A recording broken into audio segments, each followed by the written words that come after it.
mouse in the whole wide world. Remy? As in Ratatouille? I mean, Remy was a rat, not a mouse. Otherwise they would have called the movie Mouseatouille, which they didn't. Aurora laughed and pursed her lips, thinking this over. Not Mickey.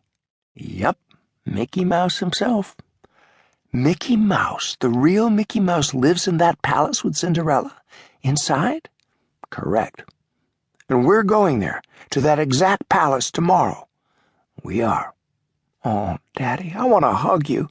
I'm so excited. Can we meet Mickey? Go to his house and see his room and everything? Oh, I should think so. He does live there, after all. Well, we'll just walk up to his door and knock on it, won't we, Daddy? Or maybe he'll be out playing and we'll go say hello. I hear he's just about the most popular mouse in Orlando, and... At dinner the night before he shipped out, he had made a solemn promise to his family. When he got home, he was taking them all to Disney World for a grand holiday, 3 whole days. In bed, later that night, he'd asked his wife to honor his promise in his absence, no matter what. And there were times, lying in a rocky roadside ditch, bleeding out, when Sergeant Chris Marley, USMC, had believed he'd never set foot. He still had one, anyway. Inside Disney World. He still remembered Aubrey, his son, who had pumped his fist and shouted, "Disney World!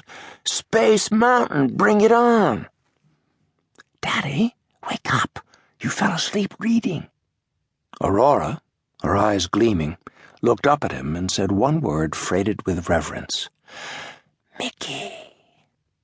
At the moment the door swung inward, and a small, familiar-looking boy of 11, he was Aurora's older brother, stood there, holding a very beat-up red duffel bag with a big black L above a pair of crossed lacrosse sticks. It was the one his dad had used at Lawrenceville. The boy's name was Aubrey. He was an auburn-haired boy with great handsome eyes that he would grow into with the passing of time. "Dad, Mom says I can't use this duffel without your permission." "Well, permission granted, Private Marley, but it's too big. We're only going for 3 days, Aubrey." "Dad, what about my lacrosse stuff? It'll only fit in this." "No time for lacrosse where we're going, I'm afraid. Your days are already accounted for. I've got tickets for Splash Mountain, the riverboat cruise, the haunted house, the Pirates of the Caribbean, It's a Small World. That's only the first day." "What about Space Mountain?" "I hear that's too scary," Aurora said, clutching her dolly. "That's just a roller coaster," Aubrey sniffed. "How scary can it be?"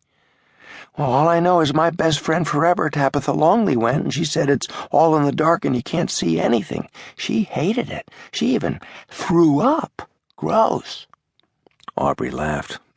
"Yeah, I bet. Especially for poor Bozo sitting behind her. You are so totally disgusting."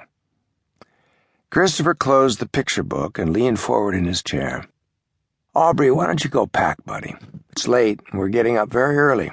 You were supposed to be back by dinner time." "Dad, I had practice." "Go get Mom, she'll help you. You won't need much, okay? Jeans, sweatshirts, sneakers." "Space Mountain, Dad, please." "Yes, fine. Space Mountain."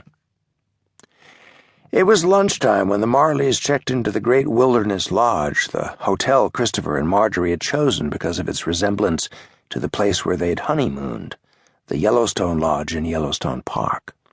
Aubrey was simply astounded by the size of the place. Aurora just wanted to get to the room, unpack, and get to the palace. After checking in, Chris had a nice moment when an elderly black gentleman with beautiful white hair and very erect posture arrived to help them with their luggage. "I honor your service, son," the man said quietly and with a knowing look. "Semper Fi," Chris smiled. "Semper Fi," the old fellow acknowledged. The family took the monorail to the park entrance and stepped down onto the platform. Above the roof of the train station, Aurora could glimpse the long banners streaming from the tall towers of Cinderella's palace. "Dad, there it is." "Just like the picture, isn't it?" "Oh, yes, let's go. We don't want to miss Mickey. I'm sure he's awake by now. He'll be home, though, don't you think?" "Oh, come on, follow me. I've got passes. We'll head straight for Main Street, and then we'll go find out."